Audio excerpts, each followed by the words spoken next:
But I'll stick to Hoover and the Republicans. They started the trouble. Nothing of the kind. It was Wilson and the Democrats. Well, I know I'm right. I'll bet you I'm right. I'll bet you you're wrong. So how much? Gentlemen, how are you going to settle it that way? What do you mean? How are you going to settle a logical argument by betting? How else can we settle it? Now, you're surely not going to try and solve a logical problem by gambling, are you? Has it ever occurred to you fellows how much gambling in one form or another has helped to bring about our present state of affairs? There's a profound idea. The depression was caused by horse racing, poker, and crap shooting. All right, go ahead and laugh. I don't care. But someday you'll realize that the gaming table is only the training grounds for the big gamblers that we in our country, matter of fact, the entire world, takes against life. I don't follow you, Matthew. Right. It's very simple. We buy a house that we can't afford to pay for. So we take a mortgage out and throw dice for the future, hoping and gambling. But eventually we will be able to pay for it. What right has any man or woman to gamble? How long are we going on building monuments to our own egotism and gambling that our children will be able to pay for? Why, the whole thing's preposterous. Well, very nice theorizing, Matthew. But, Theorizing? Do you suppose I'm theorizing about the very thing that wrecked my life? That destroyed my loved ones? If I'm man alive, I could tell you a story about gambling and betting. Do tell us, Matthew. well, yes, let's hear it. All right, I will. That nugget was one of the first that was ever taken out of the Colorado gold field. It was given to me by my wife. She got it from her father, Dan Cartwright. He won it in a poker game in the Colorado gold fields in 1867. You mean Ace Cartwright, the old-time gambler, was your father-in-law? That's the man. Only he never heard himself called Ace. He didn't live long enough. Why, look at this size must be worth something. It is. But it was only a chip in the poker pot Ace won it in.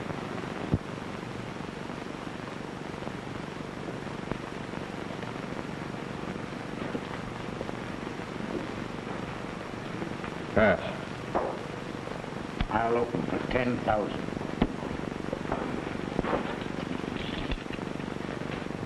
I'll call. Cartwright must be all of 200,000 winner. More than that, I figure. All right, gentlemen. How many? I'll take one. I'll take one.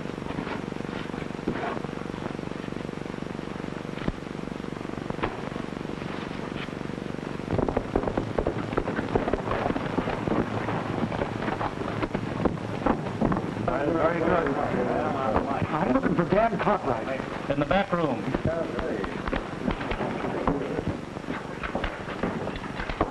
I've been looking all over for you, Mr. Cartwright. Oh, hello, Tool. What is it? Jeff Drugan. He's been over in Silverton looking for you, and he's making for here. What does he want, to get into the game? I thought I took all he had last week. That's what's got him fired up. He says nobody could be that lucky and honest. He's full of whiskey, and he says he's going to make you look like a sieve. Maybe you better light out of here, Dan. Drugan's bad in his liquor. Drugan's needed taming for a long time. How much's in Basser's pile? 31,000. All right, I'll cover it. I'm in a hurry. I got to be outside when Drugan comes. I'd hate to miss him. Oh, what do you got? I called you, Dan.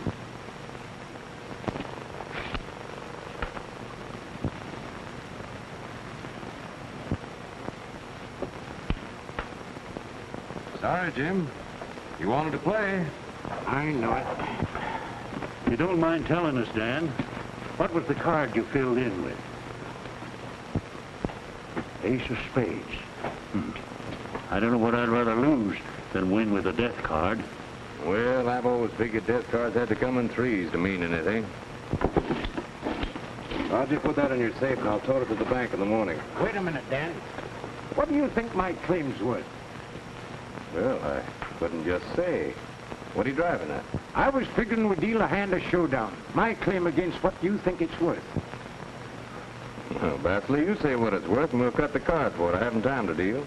I reckon around 150,000. What do you say, boy?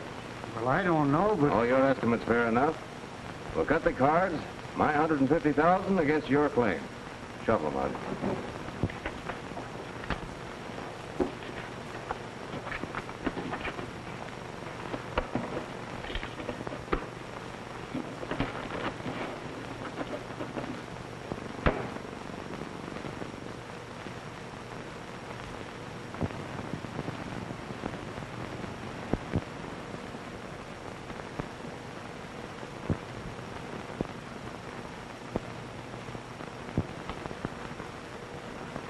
Death cards seem to be running tonight, Dan. Well, I still say they have to come in threes.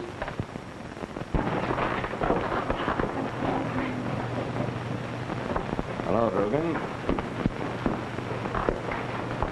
I finally caught up with you, you crooked line, double-dealing. Leo, those words are compliments, my friend. Listen, the oily tongue has talked you out of many scrapes, but this is different. Before you go, you can come across and own up to these gentlemen that you cheated me out of my pile. Dugan, I played cards from Monterey to Frisco. No one ever accused me of cheating except bad losers. I gave them a chance for their lives before I killed them. I always let fate prove who was right. This time you ain't gonna prove nothing. I'm afraid I am.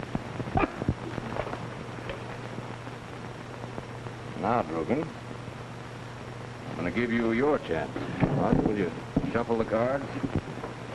We're going to cut the cards. We're going outside.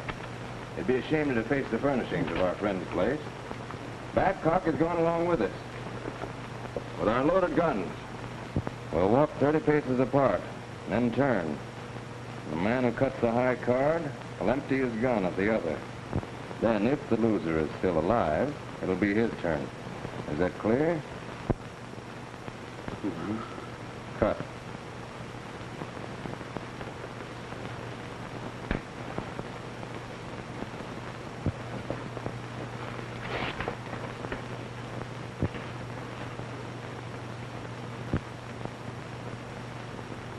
I guess fate kind of decided. Well, sometimes fate calls a tie. That looks bad, Dan. That's the third ace. Yeah. But he drew it.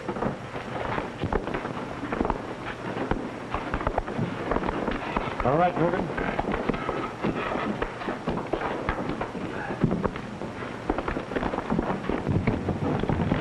You boys better stand back. All right, gentlemen.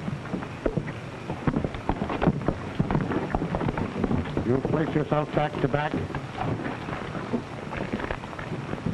You'll step off 15 paces on count, and then turn.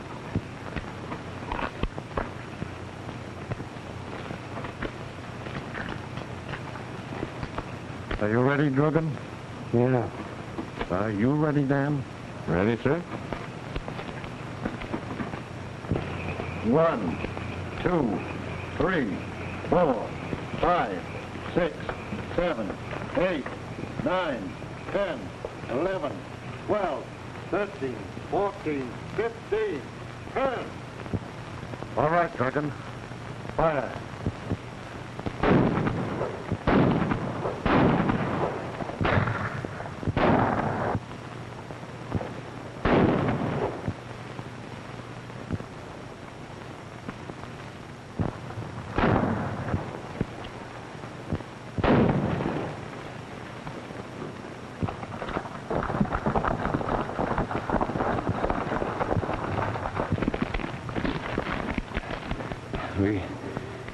Be careful how you break this to my wife and the kid. It's not serious. I'm afraid it is, Dan. Oh. I'll bet you 10 to 1 I pull through. That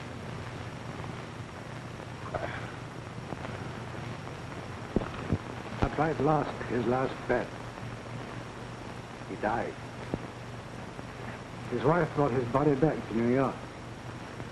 She invested his money and devoted her life to bringing up their infant daughter, Paula. She made a good job of it, too, until the girl met and married a worthless young piano tuner. Some of you fellows remember my Paula. It was she who put me in my business.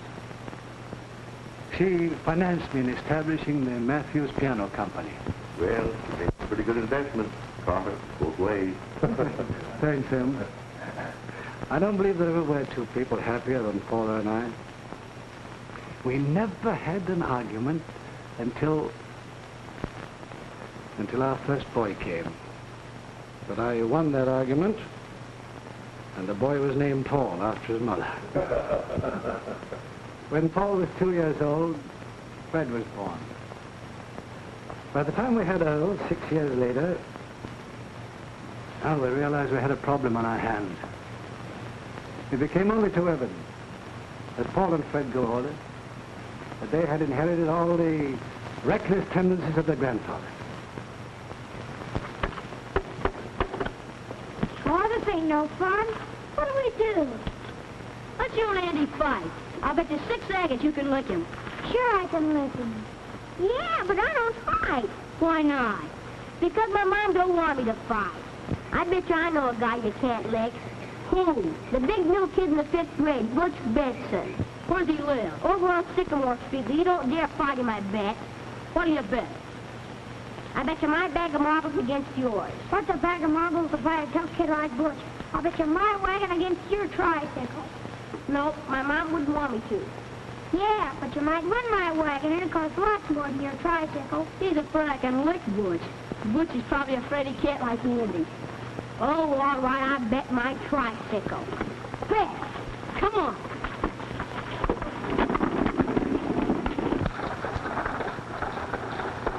Hey, kid, where you going?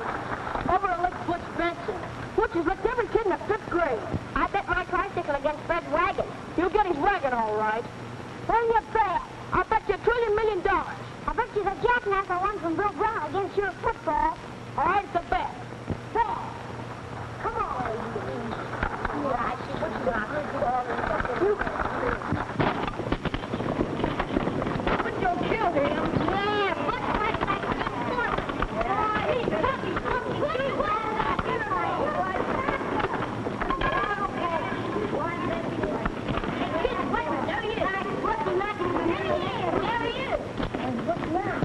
Middle of next week. Are you Butch Benson?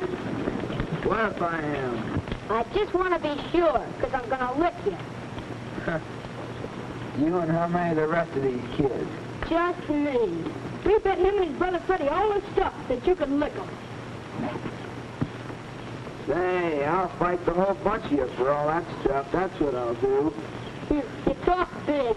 It's too bad you can't fight that way. Say, listen, if I lose my temper... Wait a minute. I'll bet you this watch against that pipe in the back and that I can lick you. Say, that's just what I need to get home on time so my old man won't strap me. It's a bet. Come on down the alley. Well, stand back, you kids there, so you won't get hurt. Let me feel your muscle. Let me... Won't take a minute. Come on, quit stalling. Got a muscle like 6 cute. Yeah. Come on.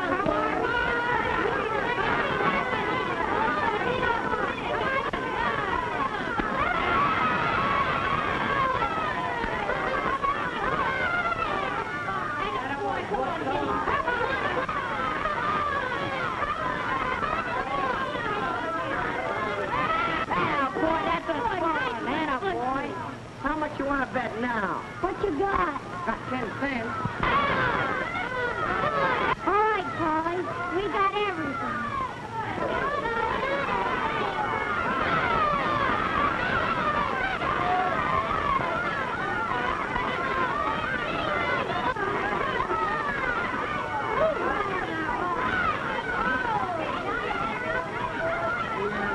You just wait till I tell my old man. Come on, there goes my ass.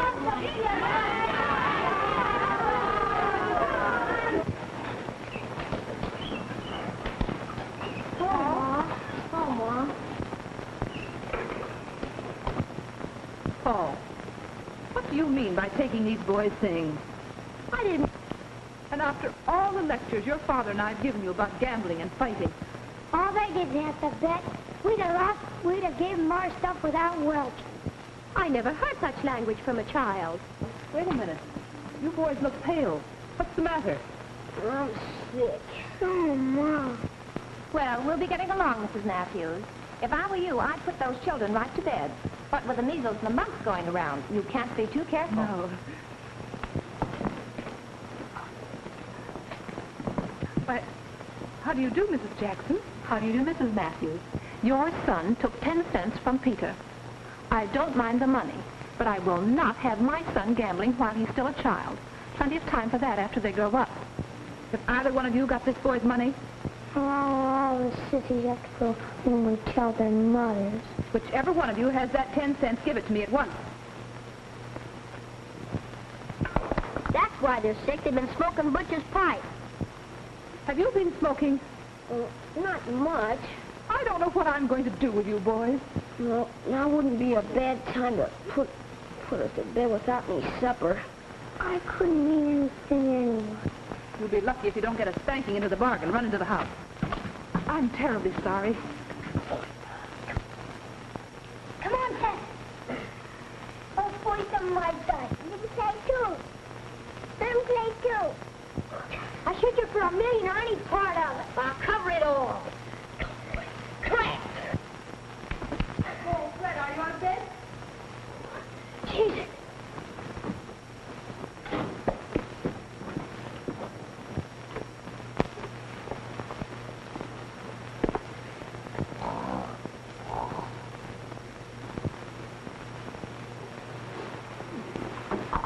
Don't wake the baby. It takes him so long to go back to sleep. Baby needs noodles. Baby needs noodles. Baby needs noodles.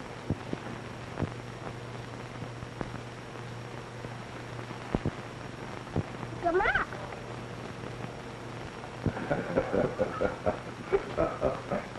Cora and I tried to meet the situation with a sense of humor.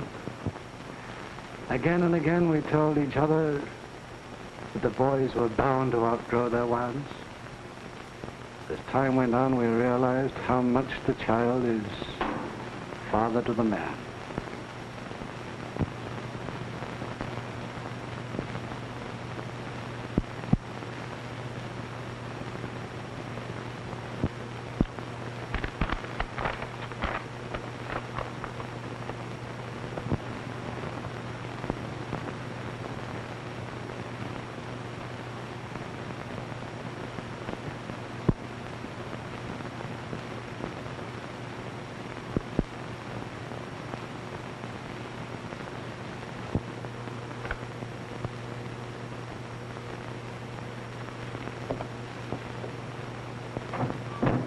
Well, hello, Dad. Hello, Paul. What's the matter? Anything wrong? Fred's been expelled from college. Well, do you mean to say they expel a fellow from school over a little thing like a betting pool? College professors and a good many other people don't look upon those things the way you and Fred do, Paul. We'll have to think of some story to tell your mother. She mustn't know about it. Yeah, of course. Say, Dad, have you thought over that airplane proposition? Yes. I'm not investing in airplanes, Paul. But, Dad, think of the future in aviation. Why, in a little while, everybody will be flying. Have you been flying? Sure, been up half a dozen times. Better not say anything about it to your mother. She'd go up in the air, too, only not the way you did. Oh, but, Dad, look, here's an opportunity to get in on the ground floor on this thing. It's the only part of it I like. Well, of course, if you haven't vision enough to gamble. No. There it is again, gamble. It's a gamble like all your other ventures, Paul. Well, you have to take chances if you want to make money. Oh, my dear boy, there are chances and chances. For example, a man forges a check. He takes a chance of making money, but I wouldn't consider it a wise one. Would you? Huh? Well, I had the bank honor a check for $1,000. A check that I didn't sign. Why did you write it, Paul? Well, I knew you wouldn't give it to me. I saw an opportunity to make a cleanup and then replace the money before you found out about it. Paul, what are we going to do? You mean about the check? Oh, good heavens, why, I wasn't thinking about the check. I'd honor a dozen of them if I thought it'd help you to settle down. Well, I will someday. That's what you said when you chucked college and beat your way around the world on a freighter. When you went to do automobile racing and almost killed yourself. When you did the other insane things in craving to satisfy your desire for excitement or thrills and taking chances. Son, when's it all going to end? Oh. Why don't you try? Why don't you come into business with me? I'd stagnate. But why?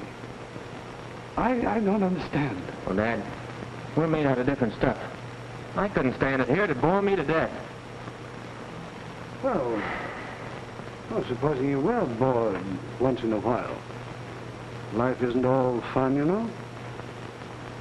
Don't your mother and her dreams for you? And my ambitions for you? Don't they mean anything? Sure. Of course they do. But why should I tell you and Mother I'll do things that I know I'll never do?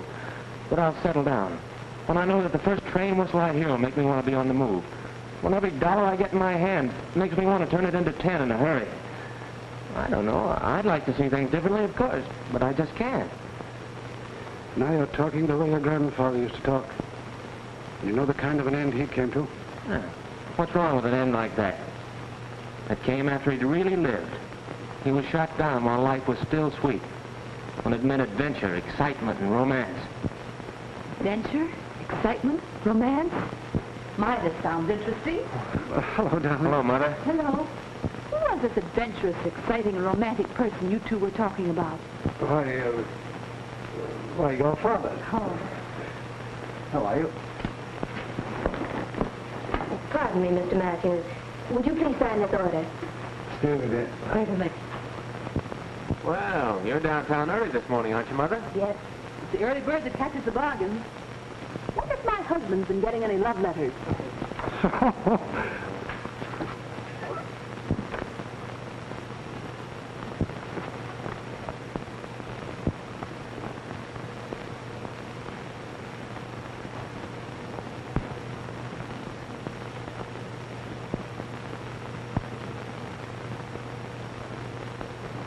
And I'd look forward so to seeing Fred graduate. Dear.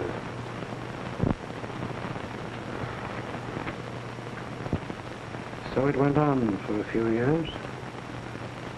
Paula saw her dreams and ambitions for the boys turn ashes. It broke her heart. It killed her. I almost hated my own son.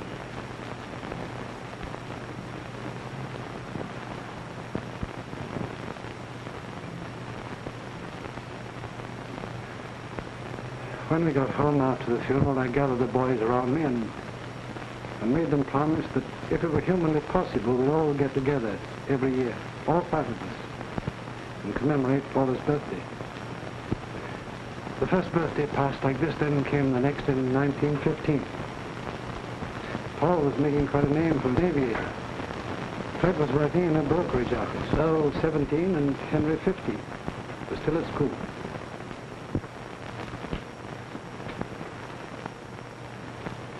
Why the port, Dad? I like brandy. No, I don't know. Except perhaps your mother was rather partial to port. Oh, I'm sorry. I forgot. Pretty soon we won't be drinking either port or brandy. Applesauce. That's right. I bet you that we have prohibition within 2 years. For how much? Oh, boys, please. Remember, this is your mother's birthday. Oh, I'm sorry, Dad. Paul's right, though. There's something in the air. Distillery stocks are pouring off rapidly. I don't think we'll ever have prohibition. I don't think the American public would surrender that much of the liberty. The prohibitionists have a new name for liberty. What? They call it life. Oh, well, what's new in aviation, Paul? Not much, Dad. Things are rather tame. Say, I have a little surprise for you. Yes? I joined the Lafayette Esquadrille. Gee! Isn't it rather silly to fight other nations' battles? Well, it's going to be our battle soon, Dad. It's inevitable. I'm just getting a head start on the others. Well, I suppose it's no use trying to dissuade you. When are you leaving? Next Tuesday. I'm sailing on the Lusitania. The Lusitania? You can't, Paul. The German government have warned people about sailing on that boat. Why, I understand they've issued a sort of medal showing what's going to happen to the ship. I know. I have one of the medals.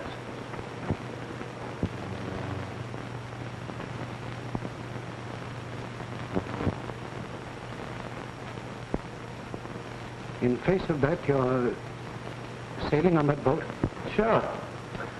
I have a bet with the guy that gave me the medal, at the right odds, that I'll land in Southampton safe and sound.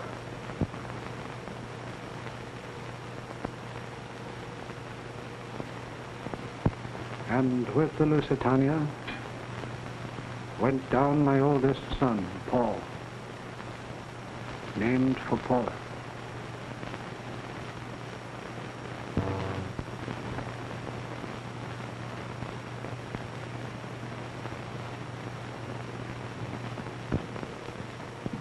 Your brother, Mr. Earl, is here, Mr. Matthews. All right, tell him to come in.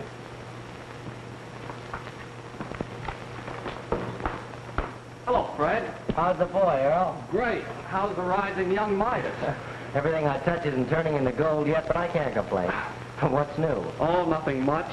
I don't think the piano factory's doing so well, though. I know it isn't. I offered to lend Dad some money to tide him over, but he wouldn't take it. Well, I wouldn't be so scrupulous. How about lending me $10,000? 10,000? What for? Well, you know Schultz? I should. I've dropped enough on his poker and roulette tables. Well, he's going into the liquor business, and he's willing to cut me in for $10,000. It's a pretty risky game, Earl. Quoth King Midas, who selleth his country short. Yes, but that same country has stopped the manufacture and sale of liquor. How can you work it? A lot of guys are doing it. They get the stuff from Canada or other countries. They cut it down, add alcohol, and make several bottles out of one. They're making synthetic whiskey and gin, too. Oh, the profits are enormous. They should be. Well, how about it? I'll split with you 50-50. All right. Stop in this afternoon, I'll have the cash. Thanks. I don't want any checks to be traced back to me. Right. Well, I see Henry's still making touchdowns for the old alma mater. Oh, he'll probably make the All-America team this year, too. Well, Henry's kept his nose pretty well to the grindstone. Dad says it looks as though there's going to be one white sheep in the family anyway. Well, because Dad looks at it that way, let's hope so. Here's to the white sheep.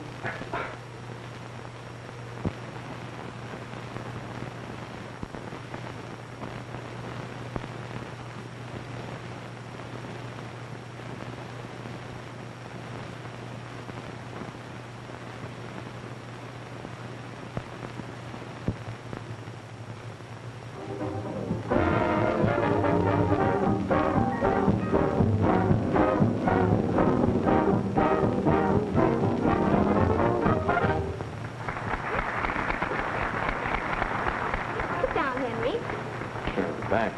Tell me, how does it feel to be an All-American football hero? Oh, I don't think much of these awards. After all, there are 10 other men on the team. That's very generous. But you seem to be the center of attraction at the prom. That's because I'm with you. I imagine. Hey, Cora, there's a question I'd like to ask you. Yes? A question I've wanted to ask you ever since we were kids. Ooh, that long? What's your question? Well, you see, well, that is, I mean, after all, maybe I better ask you later. Oh. Henry Matthews, did you park here to talk about the weather? Well, no, What was that question you wanted to ask me?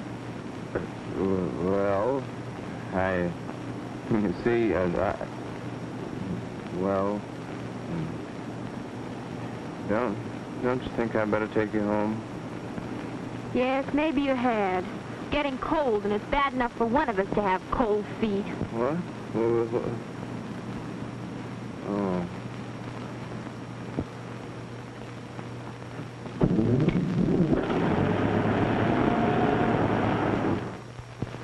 Well, you see, it's like this. I mean, that is, I think that... Yes, Henry, I'll marry you. It's only to get you out of your agony.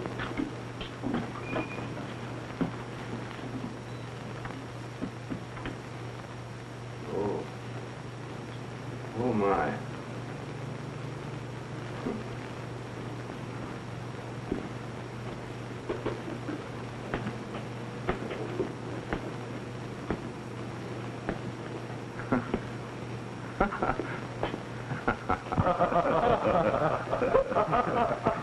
Henry and Cora's marriage had to be postponed for 2 years, owing to the serious illness of Dr. Strickland, which compelled Cora to go abroad with him.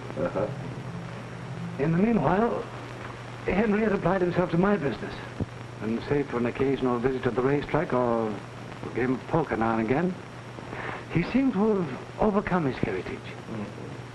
The next birthday in 1924 was also a celebration of the Strickland's homecoming. Excellent. Hey, you know, the real reason for my coming home from Europe was the Matthews Piano Company. How was that? Well, every day Cora would be getting a letter that was fat enough to hold the lease of the Woolworth building. So I figured that if Henry was devoting all that time to letter writing, his father's business must be suffering. Better to bring Cora home to him before he started manufacturing ivory pianos with walnut keys. It was nothing of the kind. You know I had to bring you back because you insisted on explaining to and demonstrating to every European we met what the governor of North Carolina said to the governor of South Carolina. That's another angle, isn't it? Cora, dear, I never knew before that you were left-handed. Well, She isn't, Carter.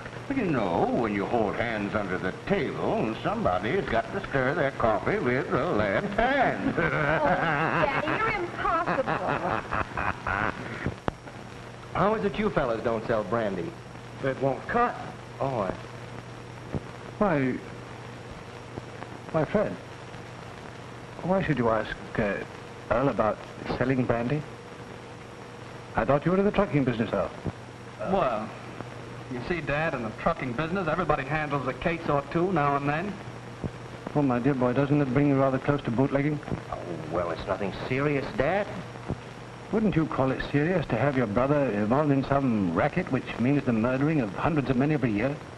Oh, now, Dad, don't believe everything you read in the newspapers.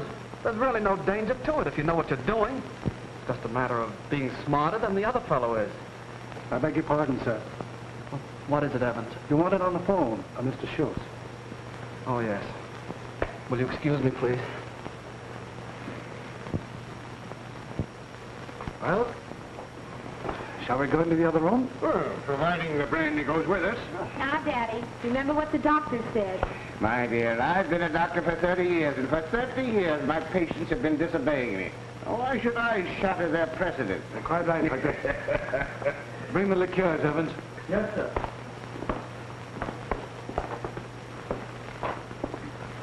wait a minute, Cora. I want to ask you something. What?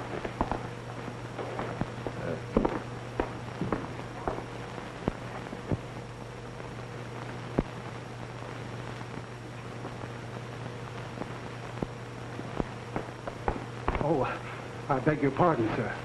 Well, it's quite all right, Evans. Don't mind us. Thank you, sir. Aren't you ashamed of yourself? Well, no, of course not. Well, you should be.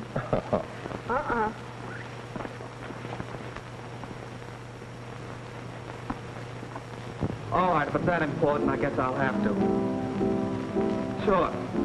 Well, I'll leave in a few minutes. Fred, you knew about Earl. Why didn't you tell me?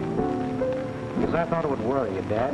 Besides, I don't see anything to fuss about. No, I suppose you don't. But didn't you think it might worry me a good deal more to have to find it out for myself? I'm sorry, Dad, but I'm afraid I'll have to break away. Is this business of yours? Well, in a way. Oh. I want you to promise me to give it up. As a matter of fact, Dad, I'm trying to. That's what I'm going downtown about. Promise me. I promise. So long. So long, everybody.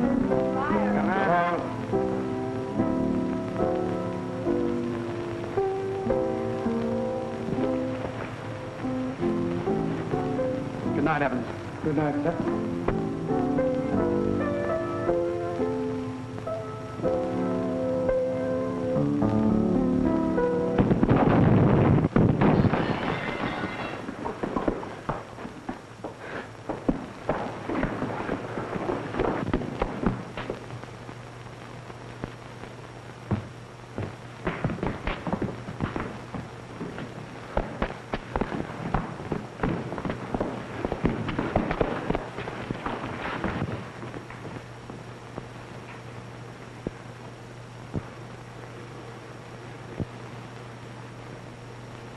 I'm sorry, Carter.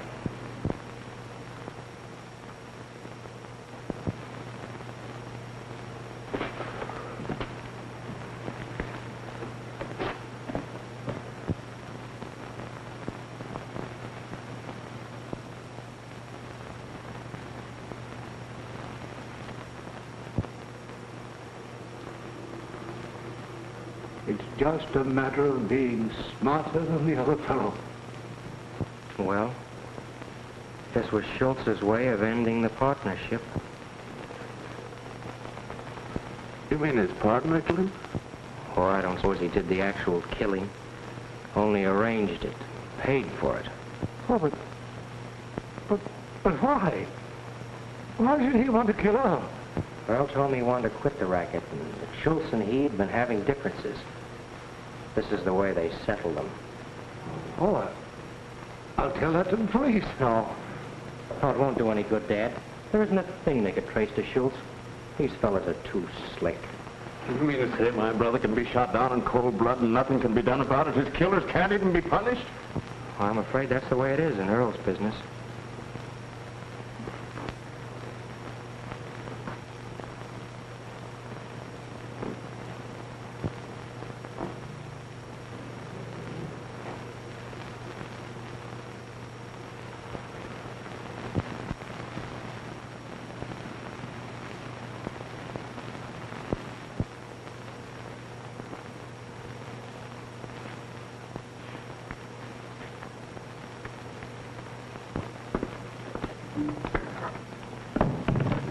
Miss Strickland to see you, Mr. Matthews. Oh. Oh, tell her to come right in, Miss Gray. Any news of Henry? Yes, dear. Sit down. I found him. Where? In a downtown hotel. What hotel? I must see him. I wouldn't, Carter. He's been drinking rather heavily. He said he didn't want to see you or me or any of us right now. Didn't he explain anything? Nothing. He seems to have gone all to pieces over Earl's death. Now listen, Danvers. Paradox has got to win that fourth race this afternoon if you have to fix the jockeys on every one of the 6 other horses. You understand? Yes, sir, I'll do my best. But that takes dough. Okay. It's 1,500 to spread around. You get the other 500 when Paradox wins. Right, I'll see you at the track.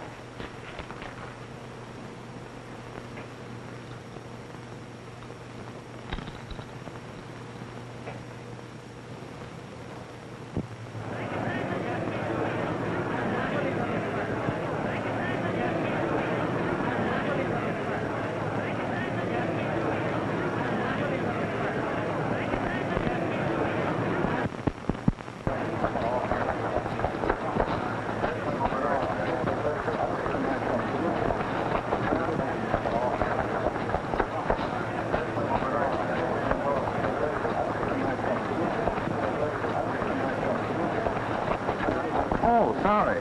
How are you, Mr. Schultz?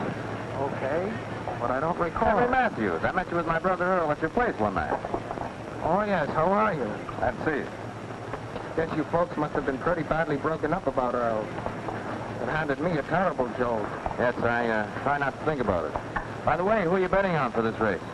Oh, I play the favorites. I don't know much about this racket. If you want to make a little pile, lay 100 on Paradox. Paradox? Why, he's a rank outsider. A 75-to-1 shot. He shouldn't be in the same race with Hussar and Madman. Sure, but I do know something about the racket, and you can take my word for it, Paradox is going to win and pay off 75-to-1. Well, I gotta get mine down. See you later. Better lay that 100, Schultz.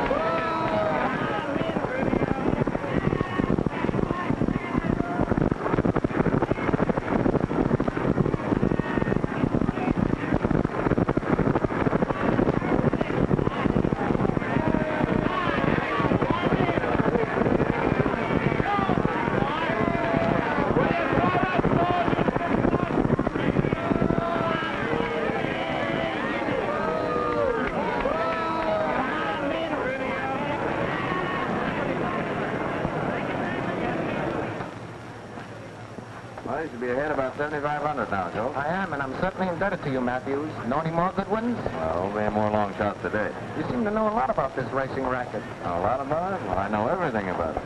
How about dropping around to my place some night? We might get together on a few things. All right, I'll do that. Goodbye, Matthews. So long. And don't forget. Don't worry, I won't.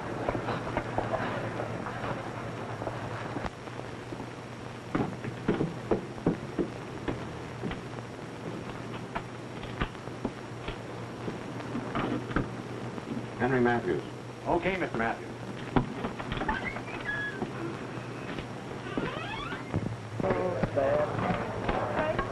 Number 4.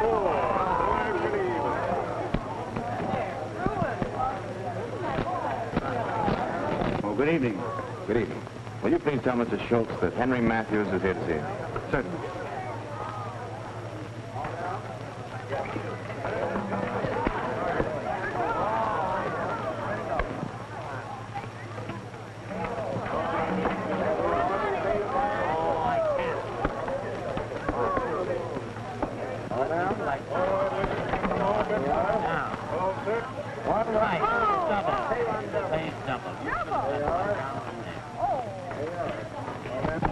All down. Here we go.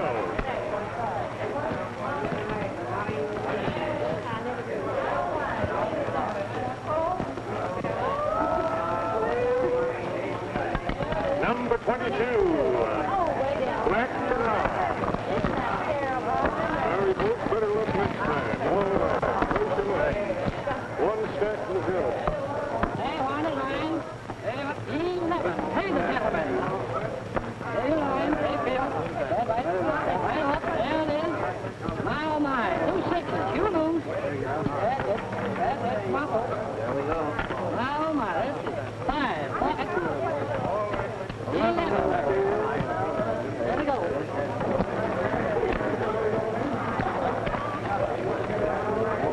Hit me. Hit me.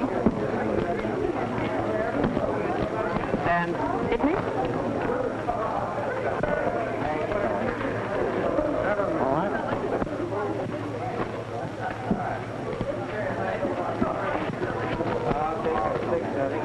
Mr. Schultz will see you now.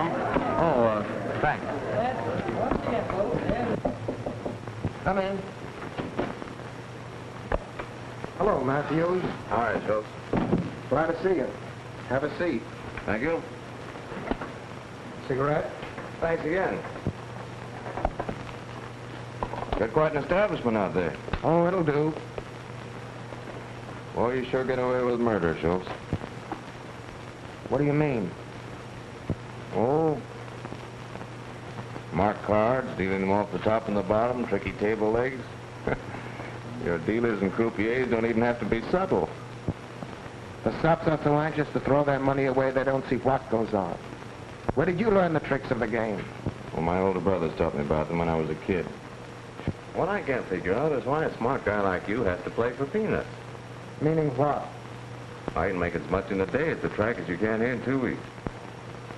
Oh, I have another line or two. Sure. And you wake up some morning with your blood fertilizing somebody's front lawn, like Earl did. There's something in that. I've been thinking about this racing racket since I spoke to you last. And clean up in it. And not only horse racing. Things could be done with wrestling and prize fight. Why fool with a handful of saps when you can trim millions all over the country? Sounds big. How'd you go about it? Well, I've got ideas and I know how to work them. All I need is a backer that's willing to put up $1 and make 500. I'll think about it. Drop around when you have something figured out. All right. See you in about a week. All right. By the way, have you any more tips on the races? Yeah, I have one. What's that? Don't bet on Paradox again. So long. Here you are, Werfel. Thanks, boss. Come in. Hiya, gents. Hello, Talmud. How's the strangler? Okay, Hans. The next time you jump on my ribs, don't use so much follow through. Okay. The boys put on a pretty good fight. I almost believed it myself. Thanks. Say, where'd you pick up that Bowery, Polish? Polish, you're dizzy. That's the same lingo I use in California when I wrestled a terrible Spaniard. There you are. Thank you too much. All right, now you've each won a match. The papers that you met in a nightclub and got into a brawl. You were planning the idea that you're both out for blood. And the rematch next month will be a sellout. Swell. Who wins the next bout? You do on a foul. Then Pelmas challenges you and you refuse to meet him. Next, Pelmas beats a couple of setups and you're compelled to meet him. After that, I'll think of something else. That'll be all, boys. In the meantime, whenever you can collar a reporter, remember to spout out to him how much you hate the other guy yet, understand?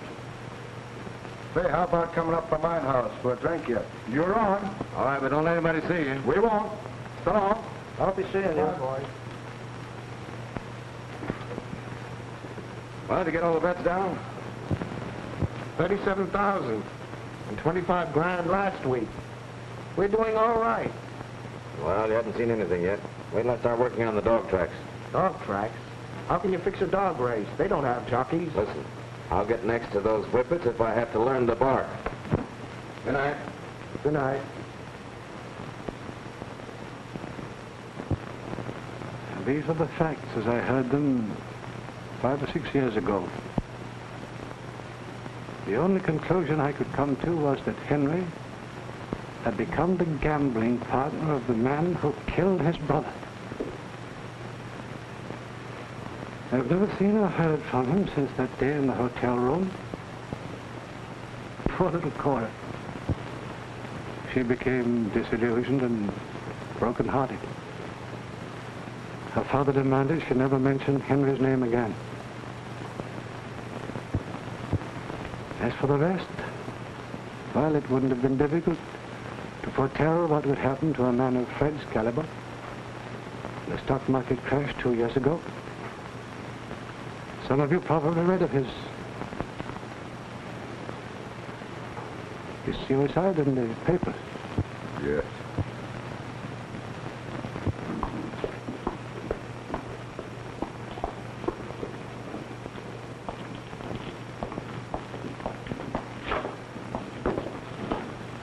Right for Mr. All about the big murder?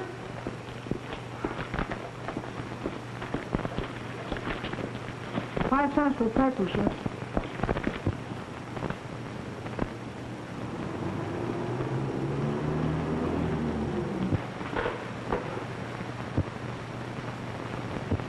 If it please the court, I shall call the defendant, Henry Matthews, to the stand.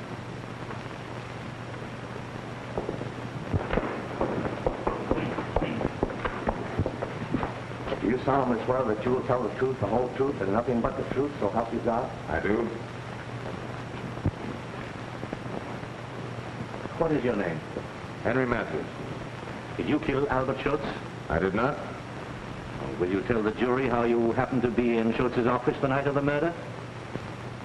Well, Schultz was killed the night the world's heavyweight champion successfully defended his title. After the fight, I went to Schultz's office.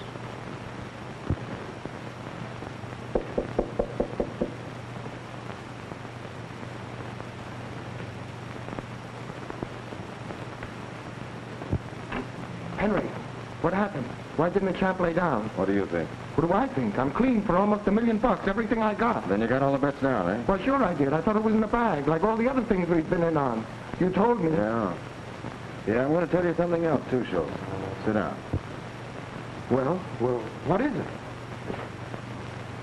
Schultz, the champ didn't lay down. He never intended to. But you told me it was all fixed. So you bet your last dollar. Why, you dirty double-cross. I won't get you anywhere. I told a few people I was coming here, a few people that feel about you the same way I do. Well, what is it? Schultz, 7 years ago, you had my brother put on the spot. I did Oh, not. yes, you did. When I found he couldn't be reached through the law, I decided to take things in my own hands. I knew I couldn't kill a man, even a rat like you. So I looked around for another way. And I found that money meant more to you than anything else in life. And then I realized that if I could build you up into wealth and then break it, that you'd pay somewhat for the suffering you brought my family. That first horse race was fixed, so you'd win a pile and think that I was mixed up in the racing racket. And all the rest of it, wrestling matches, the lotteries, the smaller prize fights, were all a build-up for tonight. I've looked forward to this night. I've dreamed about it. I've lived it over in my mind 1,000 times. It's meant so much to me that I plunged every cent I had on that fight, too, just so you wouldn't smell a rat. It's meant so much to me that I stayed away from my father and my friends during all these years for fear they'd talk me out of my ambition. Well, now that I've heard you squeal and seen the look in your eyes, I know it's all been worthwhile.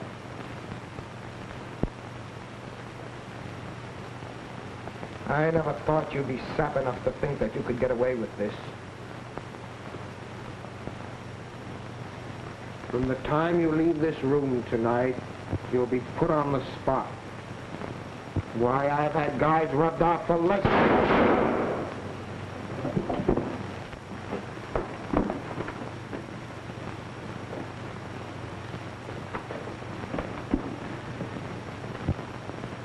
A policeman was attracted by the shots and came into the office. When I told my story at headquarters, they didn't believe me. They said my story gave a motive for the murder. They said that I had shot Schultz, wiped my fingerprints off the gun, and had thrown it near the window. Well, I've told the truth, and that's all I can say. That's all. Your witness.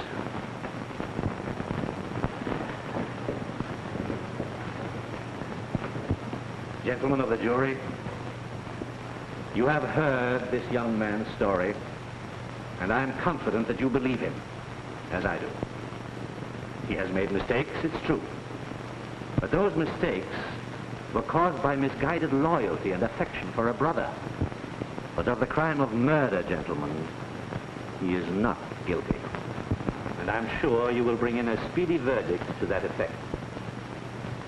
I thank you.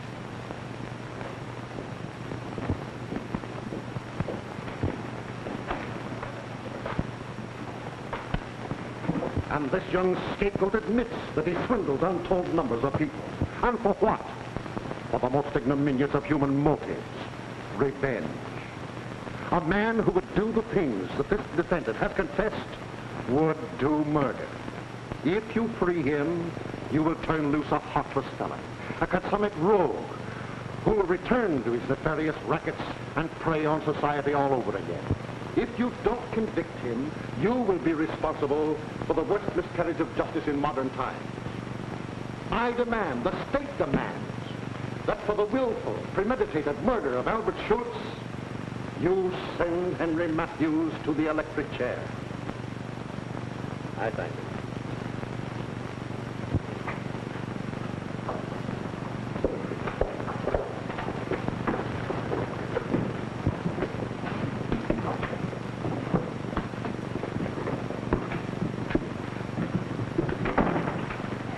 The defendant will rise and face the jury. Gentlemen, have you reached a verdict? We have. What is your verdict? We find the defendant not guilty.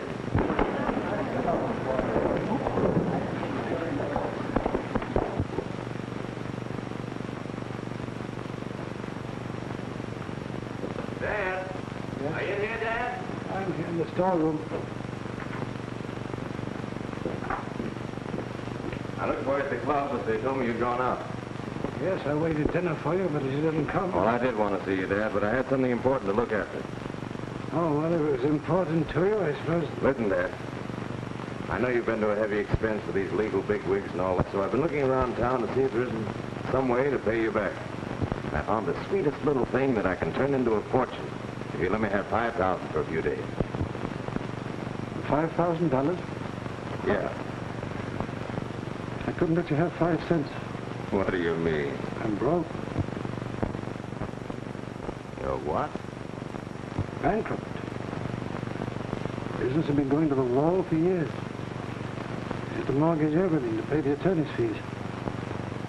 Just making an inventory of this job lot of pianos. See if I couldn't raise a little cash.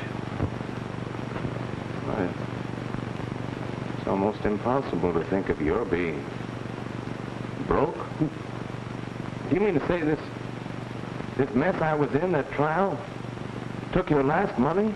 Saw the size of it? Well, why didn't you tell me? Oh, what difference does it make? What difference does anything make? Well, no, Dad, I don't like to hear you talk that way. I didn't like to hear you talk that way, Henry. Or Earl, or Fred. Or Paul.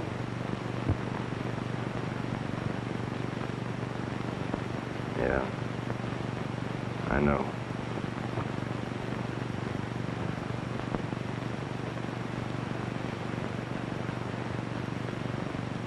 I suppose it's too late, Dad. Too late for what? Try to be what I should have been. No, Henry, I don't think it's ever too late for that. Okay. Let's take inventory. You mean it? Okay.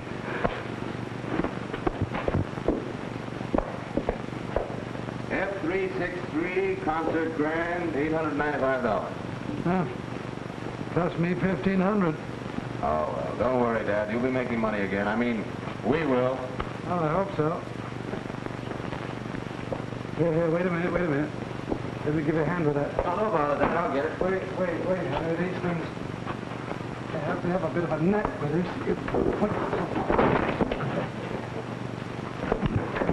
There. What is it? I don't know. I can't breathe. Now, I'll get a doctor. I'm afraid it's too late. Oh, Dad, don't say that. You can't go now. I never realized until tonight what you've been. So regular and so brave. You gotta stay with me, Dad, so I can show you what you mean to me. Dad, I'll never gamble again. I'll work. I'll do anything to make you happy. I'll prove to you that I can be different. I'll bet you can't. I bet you I can, Dad.